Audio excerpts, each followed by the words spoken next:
चलिए, इकोनॉमिक्स में आज हम एक कदम और आगे बढ़ेंगे।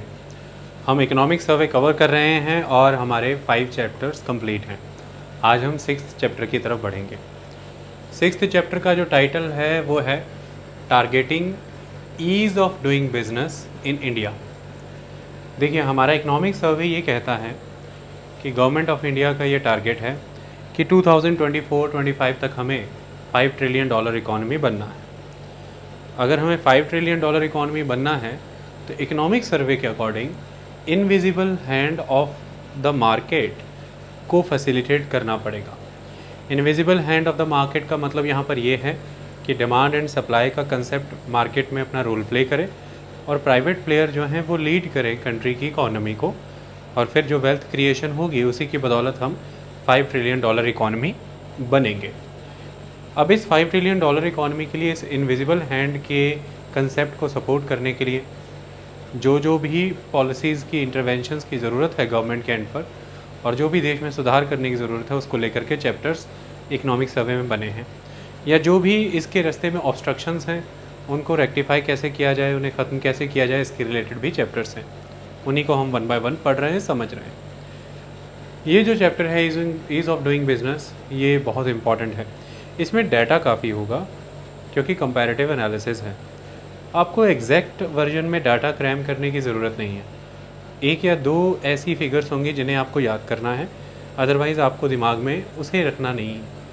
आपको उस कंपैरेटिव एनालिसिस से ये समझना है कि इंडिया आज कहाँ खड़ा है और किस डायरेक्शन में इंडिया को जाना है।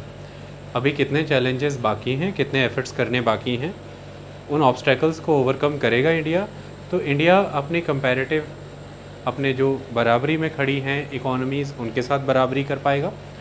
और जो बेंचमार्क्स हैं, जो बेहतर करती हैं इकोनॉमीज़, जो countries ease of doing business के इंडेक्स पे, इंडिया उनको देखेगा और उनकी ओर बढ़ने की कोशिश करेगा, उन स्टैंडर्ड्स को अचीव करने की कोशिश करेगा।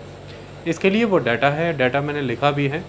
हम इसको डिफरेंट सेगमेंट्स में कवर करेंगे। सबसे पहले तो ग्लोबल कंपैरिजन ही है, डिफरेंट एस्पेक्ट्स में वो करेंगे। इसके बाद हम आगे बढ़ेंगे, हम कुछ केस स्टडीज़ पढ़ेंगे कि इंडिया में रेस्टोरेंट ओपन करने से लेकर के उसे चलाने तक क्या चैलेंजेस हैं अदर कंट्रीज़ के कंपैरेटिवली। और हम ये देखेंगे कि लॉजिस्टिक सप्लाई चेन सिस्टम कैसा एग्जिस्ट करता है इंडिया में। अगर भारत से कोई कपड़े की कंसाइनमेंट या फिर कोई कारपेट्स की consignment United states of America पहुंचती है, तो क्यों United states of America India से बेटर परफॉर्म कर रहा है, किन एंगल पे, किन फ्रंट्स पे बढ़िया परफॉर्म कर रहा है, और इंडिया कहाँ बिखर रहा है, कहाँ पिछड़ा है, उस पर सुधार कहाँ करने की ज़रूरत है। फिर हम अदर बहुत सारे लॉजिस्टिक्स एस्पेक्ट्स पर बात भी करेंगे। इन सारी चीज़ों से होते हुए ये चैप्टर आपको एक ओवरव्यू देगा कि हमें क्यों हर रोज़ फाइनेंस मिनिस्टर के द्वारा लाए जा रहे रिफॉर्म्स, जो एडिटोरियल्स होते हैं न्यूज़पेपर के, जो अच्छे पैनलिस्ट हैं उनकी डिस्कशन में जो बातें हैं, उनको आप समझ पाएंगे कि क्यों ये हर बार इन चीज़ों पर बल देते हैं, इन पर फोकस करते हैं, क्योंकि ईज़ ऑफ डूइंग बिज़नेस के लिए वो ज़रूरी है। और ईज़ ऑफ डूइंग बिज़नेस ज़रूरी है अगर हम वेल्थ क्रिएशन चाहते हैं, एम्प्लॉयमेंट जनरेट करना चाहते हैं, यानी कि हम $5 ट्रिलियन इकॉनमी तक पहुंचना चाहते हैं। इन्हीं सभी चीज़ों पे ये चैप्टर फोकस करेगा। कंट्री में बहुत सारे रूल्स, लॉज एंड रेगुलेशंस हैं। इस रेगुलेटरी एटमॉस्फेयर को बिज़नेस के लिए कंड्यूसिव बनाना पड़ेगा। अगर ये रेगुलेटरी एटमॉस्फेयर बिज़नेस के लिए एक ऑब्स्ट्रक्शन की तरह काम करेगा तो फिर ईज़ ऑफ डूइंग बिज़नेस यदि ना हो पाया तो बिज़नेसेस नहीं ओपन होंगे। और हमने पीछे के चैप्टर्स में पढ़ा था कि न्यू फॉर्म क्रिएशन बहुत इम्पॉर्टेंट है, वेल्थ क्रिएशन के माध्यम से, जीडीपी ग्रोथ जिसे हम कहते हैं, और जॉब जनरेशन के माध्यम से भी। तो हमें न्यू फॉर्म्स को लाना है, बिजनेसेस इस्टेब्लिश करने हैं, एग्जिस्टिंग बिजनेसेस को एक्सपेंड करना है, इकोनॉमी में इनोवेशंस, क्रिएटिविटी को लेकर के आना है, और रिसोर्सेज को ऑप्टिमल यूटिलाइज़ करना है, बेटर एलोकेट करना है। ये सभी चीज़ें यदि करनी है तो इसके लिए बहुत महत्वपूर्ण हो जाता है कि आपके देश में व्यापार करने की सुगमता हो, ईज़ ऑफ डूइंग बिजनेस हो। यदि ये नहीं होगा तो फिर वो फर्म्स इस्टेब्लिश नहीं होंगी, इन्वेस्टमेंट्स नहीं आएंगी आपकी कंट्री में, और इन्वेस्टमेंट ही नहीं होगी तो कैपिटल का फॉर्मेशन नहीं होगा, पूंजी का निर्माण ही नहीं होगा। और यदि ये नहीं होगा, पूंजी का निर्माण नहीं होगा, तो नेचुरल सी बात है प्रोडक्शंस नहीं होंगी, एम्प्लॉयमेंट जनरेट नहीं होंगी, जॉब क्रिएशन नहीं होगी, लोगों के पास सैलरीज़ नहीं आएंगी, पैसा नहीं होगा, तो मांग नहीं पैदा कर पाएंगे हम, डिमांड नहीं होगी इकॉनमी के अंदर, और फिर सप्लाई भी नहीं होगी तो प्रोडक्शन भी हॉल्ट हो जाएगी। ऐसे में बहुत ज़रूरी होता है इन्वेस्टमेंट कराना। फॉरेन इन्वेस्टमेंट्स आएँ in the form of institutional investors, जो आपकी स्टॉक मार्केट में इक्विटी के माध्यम से इन्वेस्ट करते हैं। फॉरेन डायरेक्ट इन्वेस्टमेंट्स आएँ, भारत में आकर के अपने इंस्टीट्यूशंस, अपने इस्टेब्लिशमेंट्स यहाँ पर लगाएं। इंफ्रास्ट्रक्चर की भी मांग पैदा होगी, उसके बाद इंफ्रास्ट्रक्चर प्रोवाइड भी करेंगे, वो रॉ मटेरियल की डिमांड क्रिएट करेंगे, जॉब क्रिएशन करेंगे, टेक्निकल नो हाउ और न्यू टेक्नोलॉजीज़ लेकर के आएंगे। तो ये बहुत ज़रूरी होता है कि लगातार एक नया निवेश होता रहे, आपका बाज़ार जो है वो प्रोडक्शन की क्षमता को लेकर के आगे बढ़ता ही रहे। तो प्रोडक्शन आपकी कंट्री में सर्विसेज और गुड्स की ऑलवेज़ एक्सपेंड होती रहनी चाहिए, ये बहुत ज़रूरी होता है। उद्योग धंधे लगाने ज़रूरी हैं, उसके लिए माहौल देना पड़ता है। जब वो माहौल होगा तो उद्योग धंधे लगेंगे, यदि नहीं होगा तो नहीं लगेंगे। उसी के ऊपर ये पूरा चैप्टर फोकस्ड है और बात करता है। शुरुआत करते हैं ग्लोबल कंपैरिजन में डिफरेंट एस्पेक्ट से। उसमें मैंने स्टार्टिंग में यहाँ पर लिखा है कि वर्ल्ड बैंक के द्वारा जो डूइंग बिजनेस रैंकिंग निकाली जाती है, उसमें इंडिया ने 2014 से 2019 तक काफ़ी इम्प्रूव किया है। हो सकता है पिछले किसी एक लेक्चर में मैंने ये 2014 की जगह 2006 या 7 कह दिया हो, आप उसे करेक्ट कर लेना। तो 2014 से 2019 के बीच भारत ने इम्प्रूव किया। 2014 में भारत 190 कंट्रीज़ में से ease of doing business rankings में 142 पोजीशन पर था, लेकिन आज 2019 में भारत 63rd पोजीशन पे है। तो यकीनन एक इम्प्रूवमेंट हमें नज़र आती है, ये एक महत्वपूर्ण चीज़ है। तो ईज़ ऑफ डूइंग बिजनेस के क्षेत्र में भारत ने अच्छा काम किया। इंडिया ने 10 पैरामीटर्स में से 7 पैरामीटर में अच्छी प्रोग्रेस दिखाई है, और इसमें विशेषज्ञ ऐसा मानते हैं कि गुड्स एंड सर्विसेज टैक्स यानी कि GST और इंसॉल्वेंसी एंड बैंकरप्सी कोड यानी कि INBC, ये बहुत इम्पॉर्टेंट कदम है भारत की तरफ से। ये वो 2 रिफॉर्म्स हैं बड़े स्तर पर जिन्हें हम स्ट्रक्चरल रिफॉर्म्स के तौर पर देखते हैं, एक टैक्सेशन की फील्ड में और एक बैंकिंग लेजिस्लेशन, बैंकिंग डिस्प्यूट्स की फील्ड में, रिकवरी की फील्ड में, जिसने बड़े स्तर पर भारत की रैंकिंग को ऊपर की ओर उभारा। तो 142nd पोजीशन से 63rd पोजीशन आने में मेजॉरली जिन रिफॉर्म्स का बहुत बड़ा रोल है, उनमें इंसॉल्वेंसी एंड बैंकरप्सी कोड और गुड्स एंड सर्विसेज टैक्स आता है। हमारे इकोनॉमी के पिछले लेक्चर्स में ये बहुत डिटेल में अच्छे से पढ़ाया गया है, आपको प्लेलिस्ट में मिल जाएगा।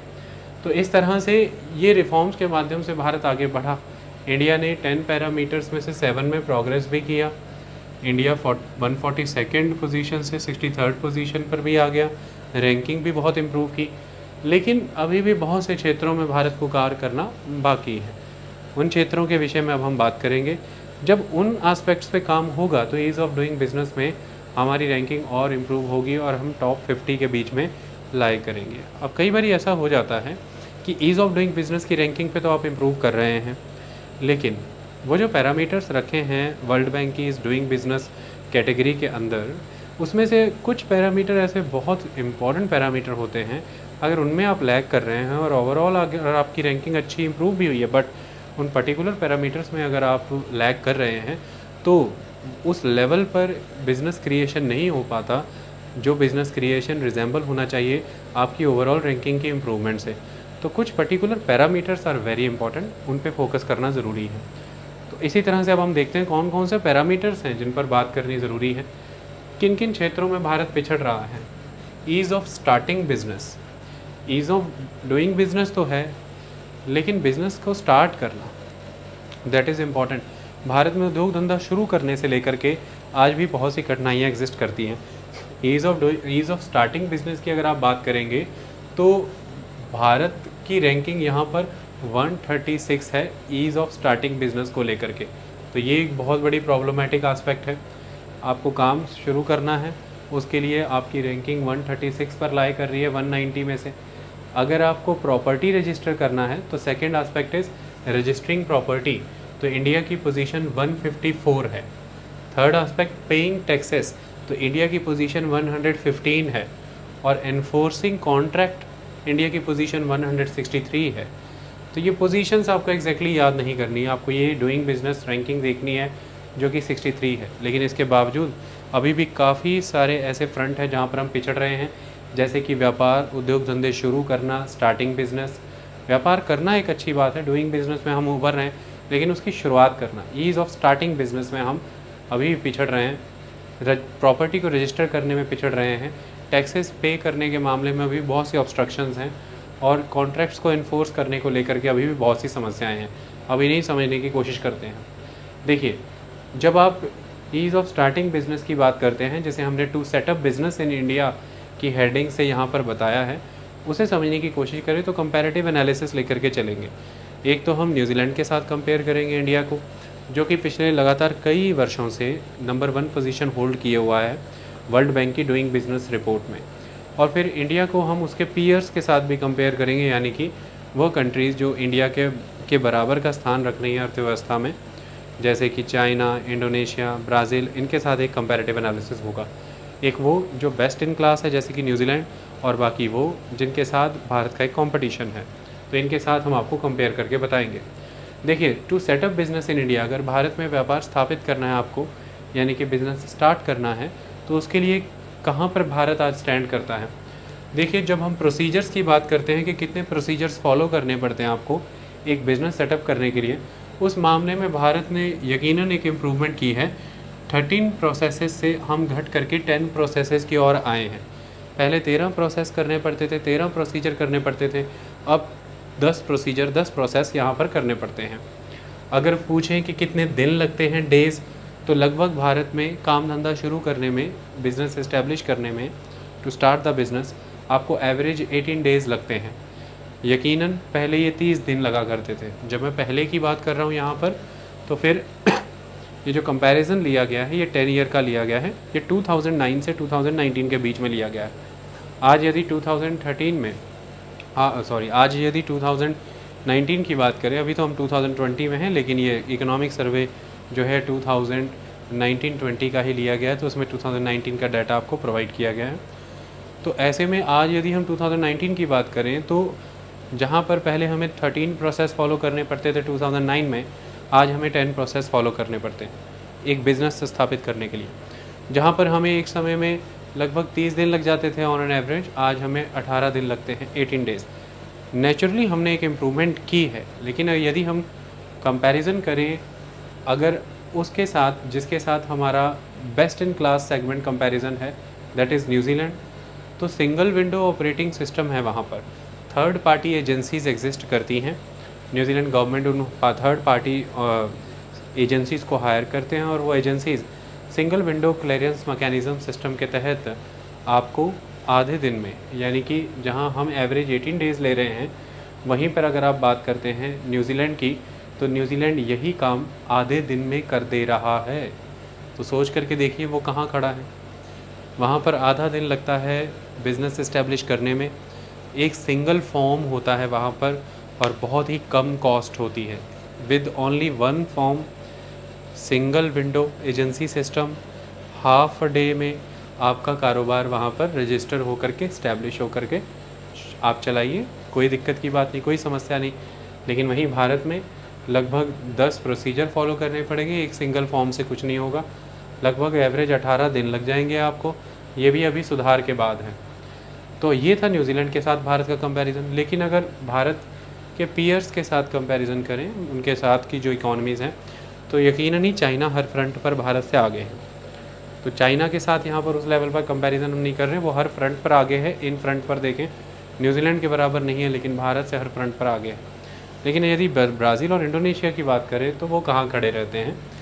इंडोनेशिया और ब्राज़ील को भारत से एक प्रोसीजर ज़्यादा लगता है। वहाँ पर यदि आपको काम धंधा शुरू करना है, तो भारत में यदि 10 प्रोसेसेस फॉलो हो रहे हैं, तो इंडोनेशिया एंड ब्राज़ील में 11 प्रोसेस फॉलो होंगे। तो यहाँ पर इंडिया इंडोनेशिया और ब्राज़ील से बेटर परफॉर्म कर रहा है। वहीं अगर दिन कितने लगते हैं, तो यहाँ पर अब आप ध्यान दीजिए, इंडोनेशिया में एवरेज 14 डेज़ लगते हैं बिज़नेस सेटअप करने में, और ब्राज़ील में 18 डेज़ लगते हैं। तो इंडिया यहाँ पर ब्राज़ील से बेटर परफॉर्म कर रहा है। ब्राज़ील के प्रोसेस भी भारत से एक ज़्यादा है, और ब्राज़ील को दिन भी लगभग 18 ही लग रहे हैं बिज़नेस स्टार्ट करने में। लेकिन इंडोनेशिया यहाँ पर अच्छा परफॉर्म कर रहा है। इंडोनेशिया आगे आने वाले इंडिकेटर्स में भी अच्छा परफॉर्म करेगा। इंडोनेशिया को प्रोसेस तो एक भारत से ज़्यादा ही लग रहा है, 11, लेकिन जो वहाँ पर एवरेज डेज़ हैं बिज़नेस स्टार्ट करने के वो 14 है। ये एक इम्पॉर्टेंट चीज़ है। अब अगर आप भारत को कुछ कंट्रीज़ के साथ कंपेयर करें तो वो भी बहुत सरप्राइजिंग होगा। टू सेटअप बिजनेस में, यानी कि ईज़ ऑफ स्टार्टिंग बिजनेस में, जहां भारत की रैंकिंग 136 है, वहीं पर पाकिस्तान का रैंक 72 है, टर्की का रैंक 77 है और श्रीलंका 85th रैंक पर आता है। देखिए, भारत 136 रैंक पर है लेकिन पाकिस्तान 72 है, तो पाकिस्तान में व्यापार शुरू करना भारत से ज़्यादा सुगम है। वहाँ दिन भी कम लगते हैं, वहाँ पर प्रोसेसेस भी कम लगते हैं। ये एक बहुत महत्वपूर्ण चीज़ है, इस पर विचार करना है। दूसरी चीज़, तुर्की भी हमसे आगे है इस मामले में और श्रीलंका भी मामले में आगे है। तो हमने रैंकिंग वाइज कंट्रीज़ से कंपैरिजन कर दिया, पाकिस्तान, टर्की और श्रीलंका। और यदि हमने डेज़ और प्रोसेसेस वाइज देखें तो हमने इंडोनेशिया, ब्राज़ील के साथ आपको एक कंपैरिजन दिया, और जहां न्यूजीलैंड है तो फिर वो क्यों नंबर 1 हमें पता चला। आधा दिन लगता है, कॉस्ट बहुत ही कम है और एक सिंगल फॉर्म लगता है, सिंगल विंडो सिस्टम है, प्राइवेट एजेंसीज़ को हायर किया हुआ है, वो सारे वर्क को एफिशिएंटली परफॉर्म करती है। आई बात समझ में? अब मुद्दा यहाँ पर क्या आ जाता है, हमें इस क्षेत्र में बहुत से कार्य करने की ज़रूरत है। सबसे पहले तो हमें प्रोसेसेस रिड्यूस करने पड़ेंगे। तो हमें भी ये कोशिश करनी पड़ेगी कि यदि किसी को नया कारोबार शुरू करना हो तो उसे डिफरेंट परमिशंस लेने के लिए डिफरेंट ऑफिसेज़ में ना जाना पड़े। हम उन ऑफिसेज़ को आपस में सिंक्रोनाइज़ करें, उनमें आपस में एक इंटीग्रेशन हो, कोलैबोरेशन हो, चाहे वो डिफरेंट गवर्नमेंट डिपार्टमेंट्स हों, डिफरेंट मिनिस्ट्रीज़ के अंडर, या किसी तरह के अगर कोई पब्लिक प्राइवेट पार्टनरशिप के तहत कोई डिपार्टमेंट्स हैं पीपीपी के अंदर, या कोई प्राइवेट ही डिपार्टमेंट है, प्राइवेट परमिशन लेनी है, इन सबको हमें इंटीग्रेट करना होगा। हमें सेक्टर्स आइडेंटिफाई करने पड़ेंगे और उनके बीच हमें देखना पड़ेगा किस किस टाइप के बिजनेसेस हैं। उन बिजनेसेस को लेकर के हमें प्रोसेसेस को समझना होगा और उन प्रोसेसेस के रिलेटेड वो प्रोसेस किस डिपार्टमेंट से कनेक्टेड हैं, हमें उसको आइडेंटिफाई करके इन्हें बेटर वे में आपस में इंटीग्रेट करना होगा, सिंक्रोनाइज़ करना होगा, और तभी हम एक सिंगल विंडो सिस्टम यहाँ पर अवेलेबल करा सकते हैं। और उसकी एक अकाउंटेबिलिटी रखनी पड़ेगी कि यदि वो सिंगल विंडो सिस्टम के तहत किसी ने मिनिमम फॉर्म्स जो होते हैं, मिनिमम फॉर्मेलिटीज़ फॉलो करवाई जाएं किसी से भी, और अगर उस पर्सन ने या उस बिज़नेस ने उन फॉर्मेलिटीज़ को फॉलो किया तो इसमें टाइम बाउंड मैनर में उस पर एक कार्रवाई होनी चाहिए उस सिंगल विंडो सिस्टम के तहत कि भई आपको परमिशन मिल गई। यदि ये नहीं होता है तो वो विंडो सिस्टम अकाउंटेबल हो कि भई आपने ये डिले क्यों किया, वो कॉम्पनसेशन दे उस बिज़नेस को या फ़ाइन पे करे किसी तरह का। तो इस तरह से एक कॉन्फिडेंस बूस्ट होता है मार्केट का, एक सेंटीमेंट डेवलप होता है कि जो गवर्नमेंट है वो प्रो बिज़नेस है, वो गवर्नमेंट एक तरह से बिज़नेस में कोऑपरेट कर रही है, गवर्नमेंट बिज़नेस में पार्टनर का रोल प्ले कर रही है कि गवर्नमेंट हमारे लिए सारा ग्राउंड फैसिलिटेट करा करके दे रही है, ना कि गवर्नमेंट एक तरह की कोई रेगुलेटर है। गवर्नमेंट को रेगुलेटर से आगे बढ़ करके को पार्टनर बनना पड़ेगा, और पार्टनर इस सेंस में बनना पड़ेगा कि आप उनके रास्ते में आने वाली जो अड़चनें हैं उन्हें दूर करें। तो ये करना बहुत ज़रूरी है। जितना आसान होगा उद्योग धंधे लगाना, व्यापार शुरू करना, उतने ज़्यादा व्यापार आएंगे और यकीनन ही उतना बेहतर कंपटीशन होगा, मार्केट कॉम्पिटिटिव हो जाएगी और नेचुरली जो रिसोर्सेज हैं वो ऑप्टिमल यूटिलाइज होंगे, और हम उन्हीं रिसोर्सेज पर जिन पर पहले कम वैल्यू ऐड कर रहे हैं ज़्यादा वैल्यू एडिशन कर पाएंगे। इससे हमारी इंटरनेशनल कॉम्पिटिटिवनेस इंक्रीज़ होगी, हमारे products, goods and services better sell होंगे क्योंकि हम बेहतर क्वालिटी की चीज़ें बनाएंगे ड्यू टू कंपटीशन, और हमें ज़्यादा जॉब्स मिलेंगी क्योंकि नए ideas, new creations, new innovations की वजह से ही अच्छा बिज़नेस सर्वाइव कर पाएगा, बाकी बिज़नेस नहीं सर्वाइव कर पाएंगे। और वो new creations, new innovations, new ideas इसी क्षेत्र में जल लगेंगे कि रिसोर्सेज को आप कैसे बेटर यूज़ करके अपने प्रॉफिट मार्जिन्स को बनाए रख सकते हैं, बेटर क्वालिटी और कम कीमत रख करके, तभी आप सर्वाइव कर पाएंगे। इसके लिए हमें इन हिंड्रेंसेस को रिड्यूस करना है। नेक्स्ट अगर हम देखें तो प्रॉपर्टी रजिस्ट्रेशन सबसे बेसिक रिक्वायरमेंट होती है किसी भी बिज़नेस की। प्रॉपर्टी, किसी भी तरह की प्रॉपर्टी, अगर आप ऑनलाइन बिज़नेस कर रहे हैं उसके लिए भी आपको कई तरह की चीज़ों की ज़रूरत है। आपको डोमेन परचेज़ करने पड़ते हैं, आपको होस्टिंग्स लेनी पड़ती हैं जहाँ पर आपका पेज या आपका चैनल होस्ट होता है जा करके। कई तरह की परमिशंस हैं। अगर किसी भी तरह के ऑनलाइन बिज़नेस के पीछे एक ऑफलाइन सेटअप होता है, उसके बैकअप में अगर वो ई कॉमर्स भी है तो उसके पीछे बहुत बड़े बड़े वेयर हाउसेज़ हैं, उनके पीछे बहुत सारी गाड़ियाँ, मोटरसाइकिल और उन पर बैठे लोग हैं जो कोरियर सप्लाई करते हैं। तो कोरियर कंपनीज़ हैं, गाड़ियाँ हैं, लॉजिस्टिक्स हैं, कैरियर्स हैं, तो so many things are there, ships हैं, कैरियर्स हैं, करियर्स हैं, वेयर हाउसेज हैं, डिस्ट्रीब्यूशन सेंटर्स हैं, सॉर्टिंग हाउसेज हैं, सॉर्टिंग हब्स जिन्हें कहते हैं, जहाँ पर मटेरियल सॉर्ट आउट होता है। ये सारी चीज़ों के लिए you need property. So if you want to start business, the first and the foremost requirement is the property. आप कितनी कन्वीनियंटली उस प्रॉपर्टी को रजिस्टर करा पाते हैं बिना किसी तरह की हिंड्रेंसेस के, ऑब्लिगेशंस, ऑब्स्ट्रक्शंस के, इस पर डिपेंड करता है कि आपकी बिज़नेस की कॉस्ट क्या रहने वाली है और आप कितनी इफ़ेक्टिवली उस बिज़नेस को रन कर सकते हैं। क्योंकि जो भी आज की डेट में आपकी कंट्री में फॉलो हो रहा है, आपको इस बात का ख्याल रखना है कि आपका बाज़ार खुला है विदेशी प्रोडक्ट्स के लिए जो आपके देश में आते हैं, और आपके लिए भी विदेशी बाज़ार खुल चुका है। तो अब सब ग्लोबलाइज है।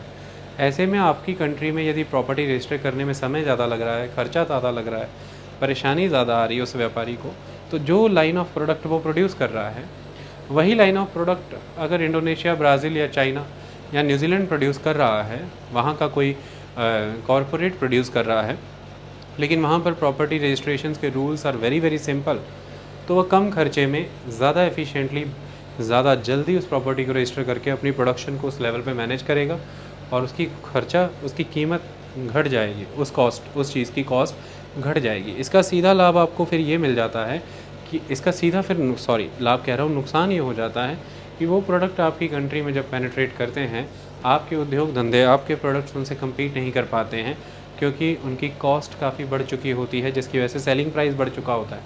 तो आपके ही बाज़ारों में आपके प्रोडक्ट्स को विदेशी वस्तुएं मात दे जाती हैं, इससे आपके उद्योग धंधे उतने डेवलप नहीं हो पाते हैं, इससे भी नुकसान रोज़गार का होता है। और दूसरी तरफ आपके प्रोडक्ट इंटरनेशनल मार्केट में कम्पीट नहीं कर पा रहे, तो इंटरनेशनल मार्केट्स में आप पेनिट्रेट नहीं कर पाते हैं। ये चीज़ें इंपॉर्टेंट होती हैं, इन पे विचार करना ज़रूरी है, क्योंकि आज वैश्वीकरण का दौर है, सभी जुड़ चुके हैं आपस में, तो प्रॉपर्टी रजिस्ट्रेशन इज़ इम्पॉर्टेंट।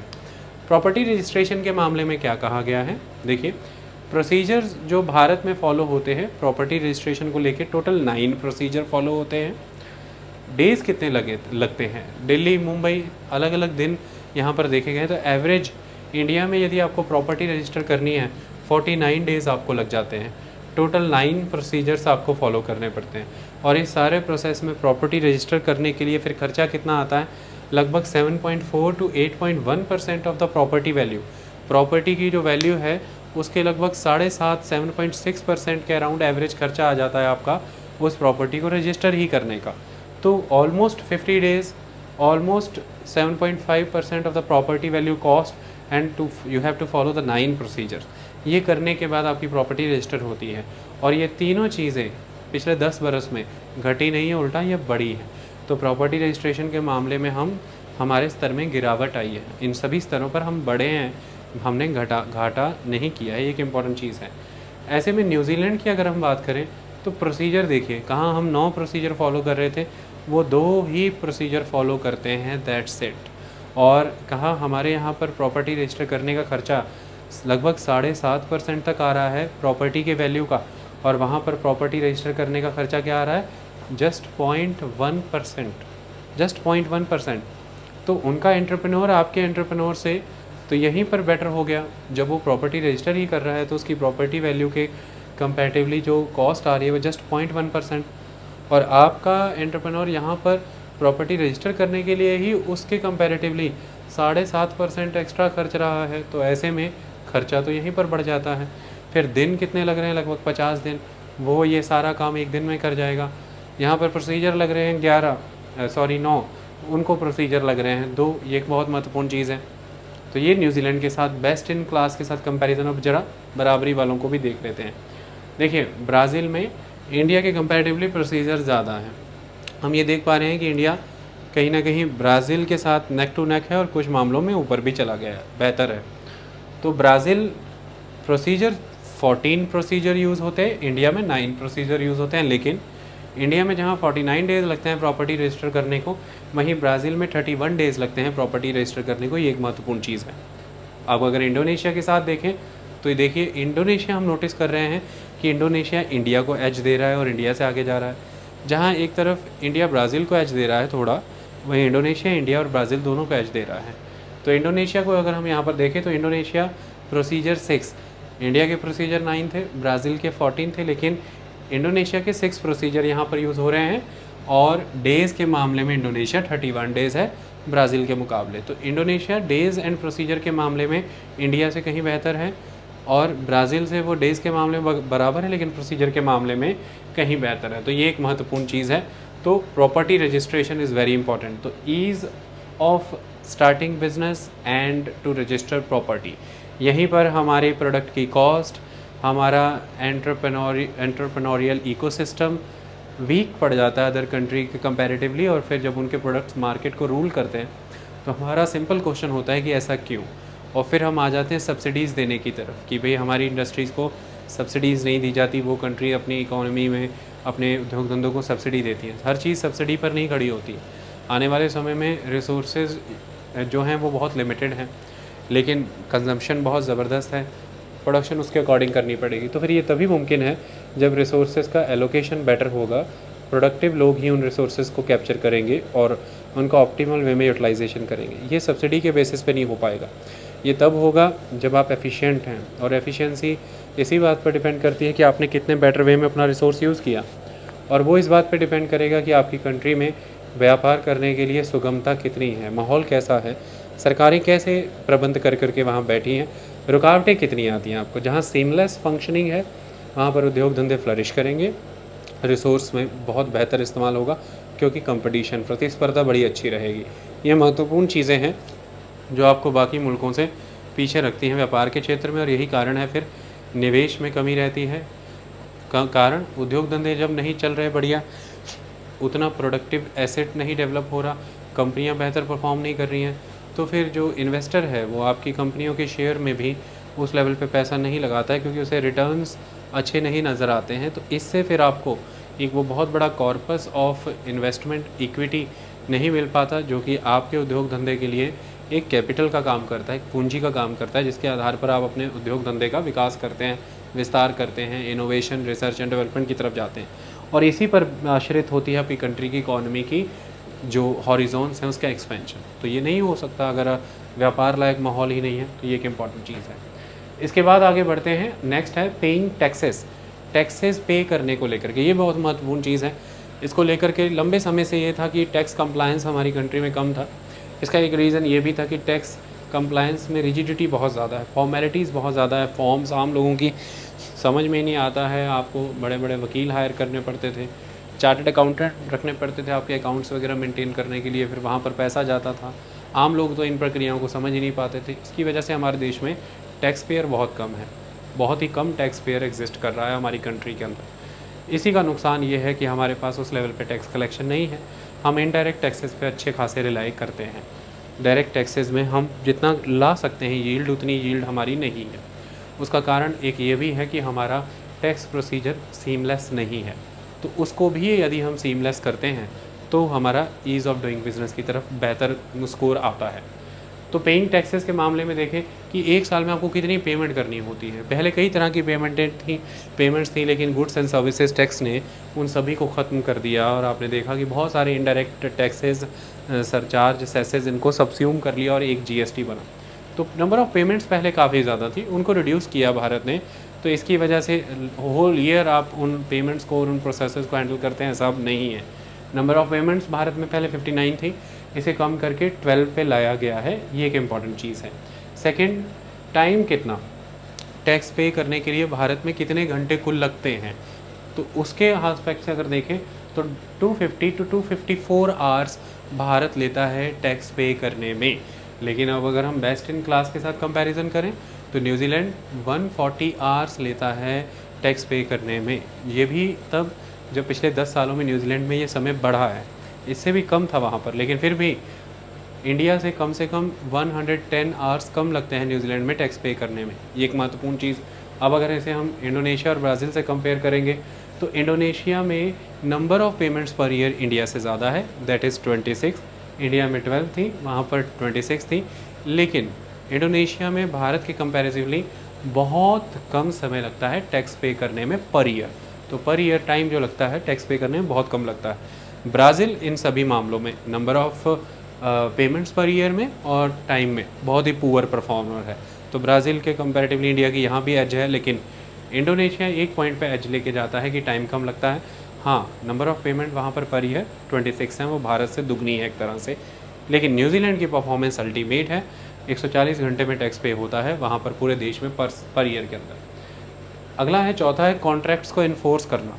ये बहुत महत्वपूर्ण है। और अगर आप भारत के पिछले इकोनॉमिक सर्वे की बात माने तो इकोनॉमिक सर्वे जो पिछला था 2018-19, उसका मानना था कि इंडिया के ईज़ ऑफ डूइंग रैंकिंग में सबसे बड़ा जो एक ऑब्स्ट्रक्शन है, सबसे ज़्यादा नुकसान करने वाली चीज़ जो है, वो एक सिंगल बिगेस्ट कंस्ट्रेंट अगर हम कंसिडर करें तो वो कॉन्ट्रैक्ट की इन्फोर्समेंट ही है। इसके विषय में बताऊँगा, पहले हम ये देख लें। भारत में जो कॉन्ट्रैक्ट्स होते हैं, अगर कोई कंपनी है, कंपनी का किसी तरह से कोई डिस्प्यूट क्रिएट हो गया, कॉन्ट्रैक्ट को इस तरह समझे कि कोई डिस्प्यूट क्रिएट हो गया, किसी तरह का कोई कमर्शियल डिस्प्यूट, तो वो फिर फर्स्ट रैंकिंग रिड्रेसल इंस्टीट्यूशंस यानी कि डिस्ट्रिक्ट कोर्ट से शुरू होगा उसका सोल्यूशन होना, फिर अपील करते करते आप ऊपर जाएंगे। आज डेडिकेटेड ट्राइब्यूनल्स भी बनाए जा रहे हैं। लेकिन इस सारे मसले के समाधान में, यानी कि किसी तरह का डिस्प्यूट अगर हो गया तो उसको रिजॉल्व करने में इंडिया में 1445 डेज़ लगते हैं, यानी कि 1445 डेज़, ऑलमोस्ट 4 ईयर्स इंडिया लेता है एक डिस्प्यूट रिजॉल्व करने में। अब इसके कंपैरेटिवली न्यूजीलैंड की बात करें तो लगभग 216 days. Look at the comparison. India 1445 days लगता है, 1445 दिन। लेकिन अगर यहीं पर बात अगर हम करें तो न्यूजीलैंड 216 दिन, यानी कि भारत 4 साल ले रहा है लगभग और न्यूजीलैंड 7 महीने में ही वो काम कर दे रहा है, 7 मंथ में ही। अब अगर इसको हम कंपेयर करें ब्राज़ील इंडोनेशिया से तो वो फिर भारत से बहुत बेटर है। ब्राज़ील 2.2 ईयर्स लेता है इस तरह के डिस्प्यूट रिजॉल्व करने में, इंडोनेशिया तो बहुत ही बेहतर है, दैट इज़ 1.1 ईयर। तो यहाँ पर इंडिया को काम करने की बहुत लंबी चौड़ी ज़रूरत है। देखिए, हमने क्या देखा था जब मैंने आपको पीछे लैंड लीजिंग एक्ट पढ़ाया था 2016 का, उसमें हमने क्या समझा था। देखिए, आज बड़े लेवल पर कंट्री की एग्रीकल्चर इकोनॉमी को ग्रो करने के लिए एग्रो प्रोसेसिंग यूनिट्स इस्टेब्लिश करने की ज़रूरत है। वो यूनिट्स आना चाहते हैं, पहली चीज़। सेकंड, फार्मर को प्रोग्रेसिव बनाना है, फार्मर भी प्रोग्रेसिव बनना चाहता है। लेकिन मुद्दा ये है कि सबसे पहले तो हमारी कंट्री में जो लॉज़ हैं उनमें कई फ्लॉज़ हैं। सेकंड एस्पेक्ट, लॉज़ आधारित होते हैं इस बात पर, लॉज़ का महत्व इस बात पर है कि वो जिन प्रोविजंस को इस्टेब्लिश करते हैं, उन प्रोविजंस से रिलेटेड जितनी भी लीगल प्रोसीडिंग्स हैं, उन्हें वो लॉज़ कितने बेटर वे में इन्फोर्स कर रहे हैं। तो ऐसे में अगर कॉन्ट्रैक्ट का सिस्टम है फार्मर के बीच में और किसी एग्रीकल्चरल प्रोसेसिंग यूनिट में, अगर कॉन्ट्रैक्ट हुआ है कि फार्मर से वो पोटैटो परचेज़ करेंगे, फार्मर ने उन्हें कहा है कि हाँ मैं आपको पोटैटो सेल करूँगा इस क्वालिटी के, दोनों में एक ट्रस्ट इस बात से ही आता है कि उस कंट्री के लॉ ऑफ द लैंड के द्वारा कॉन्ट्रैक्ट को रिस्पेक्ट बहुत दी गई है। अगर कॉन्ट्रैक्ट ब्रेच हो जाए और फिर उस कॉन्ट्रैक्ट की शर्तों की इन्फोर्समेंट में सालों साल बीत जाएं, तो कॉन्ट्रैक्ट की वैल्यू नहीं रह जाती, मार्केट में एक डिस्ट्रस्ट क्रिएट होता है। और हमने पढ़ा था कि invisible hand of the market को हैंड ऑफ द ट्रस्ट के द्वारा सपोर्ट करना बहुत ज़रूरी है। ऐसे में फार्मर को अगर उस एग्रो प्रोसेसिंग यूनिट को सप्लाई करनी है चीज़ें, तो फार्मर उस कंपनी से ये भी मांग कर सकता है कि मेरे लैंड पर आप इंफ्रास्ट्रक्चर डेवलप करके दीजिए, जैसे फार्म क्रॉप शेल्टर्स होते हैं, या इरिगेशन के यूनिट्स, ड्रिल इरिगेशन करके दीजिए, ड्रिप इरिगेशन करके दीजिए, स्प्रिंकलर इरिगेशन का सेटअप लगा करके दीजिए, और अदर टाइप ऑफ जैसे मशरूम्स उगाने उसका एक सेटअप होता है पूरा, वो कंपनी ये सब करके देगी उसकी फील्ड पे। कंपनी को श्योर होगा कि भाई हमको कल को फार्मर को जो पे करना है उसकी क्रॉप के बदले में, उसमें से एक हिस्सा कीमत का हमारे इस इंफ्रास्ट्रक्चर का भी है जो फार्मर को हमें फिर नहीं देना है। दूसरी तरफ फार्मर को ये अश्योर हो कि ये कंपनी जो मेरी फील्ड पे इस तरह का इंफ्रास्ट्रक्चर बनाएगी, ये एडवर्स पोजेशन नहीं कर लेगी और मेरी ज़मीन पे कब्जा नहीं कर लेगी। जब मैं चाहूँगा कॉन्ट्रैक्ट की शर्तों के मुताबिक फिर इन्हें कहूँगा जाने को तो ये चले जाएंगे। लेकिन ये तब होगा और उस कॉन्ट्रैक्ट में ये अहमियत होगी, और वो तब होगा जब बहुत ही रॉबस्ट लीगल सिस्टम होगा हमारी कंट्री का। इसी तरह से मान लीजिए कि कोई टेनेंट है, उसने किसी लैंड ओनर से कोई लैंड लिया है टेनेंसी पर, तो ऐसे में इस बात को श्योर करना ज़रूरी है कि वो टेनेंट फार्मिंग को प्रोडक्टिव बनाने के लिए कुछ इंफ्रास्ट्रक्चर उस खेत में क्रिएट कर ले। इस बात से घबराने की ज़रूरत नहीं होनी चाहिए लैंड ओनर को, क्योंकि उसे पता है कॉन्ट्रैक्ट की शर्तों में साफ गिवन है कि ये ज़मीन मुझे बिलोंग करती है, और इन शर्तों के मुताबिक फिर जब कॉन्ट्रैक्ट में गिवन प्रोविजंस के अकॉर्डिंग आपको जाना होगा तो आप जाएंगे।